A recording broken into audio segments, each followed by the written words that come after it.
राख सावरण्याच्या कार्यक्रमानंतर गोणीत भरून ठेवलेली असती आणि राखेला सोनं असल्याच्या अंदाजावरून चोरट्यांनी गोणी दुचाकीवर टाकून पसार केली।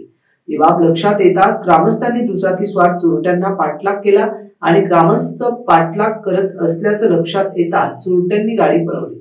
दरम्यान अंतरवली खांडी रोडवर राखेसह चोरट्यांना ग्रामस्थांनी ताब्यात घेतलं।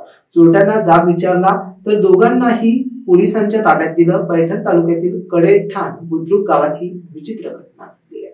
ज्ञानेश्वर सूर्यभान तळपळे राहणार कंठेवाडू, बाळू मिसाळ राहणार कंठेवाडी, मंदा पांडुरंग गायकवाड इंदापूर पैठण असे राख चोरणाऱ्यांची नावे आहे।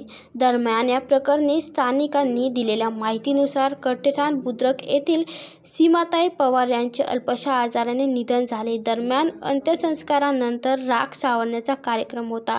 सावरल्यानंतर राख गोणीत भरण्यात आली। त्यानंतर कुटुंबीय आणि नातेवाईक घरी गेले। गोपीनाथ भरलेली राख पैठणला घेऊन जाण्यासाठी घरातील काही सदस्यांनी दुचाकी आणण्यासाठी गावात गेले होते। ही संधी साधून राख भरून ठेवलेल्या गोणीत सोनं असावं असा अंदाज लावून दुचाकीस्वार चोरट्यांनी गोणी घेऊन पोबारा केला। ही बाब ग्रामस्थांना लक्षात येताच त्यांनी तात्काळ दुचाकी चोरट्यांचा पाठलाग सुरू केला।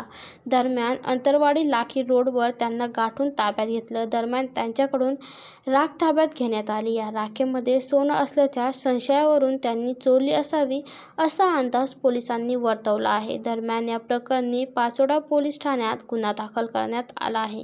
Bureau report, AI news, Chhatrapati Sambhajinagar.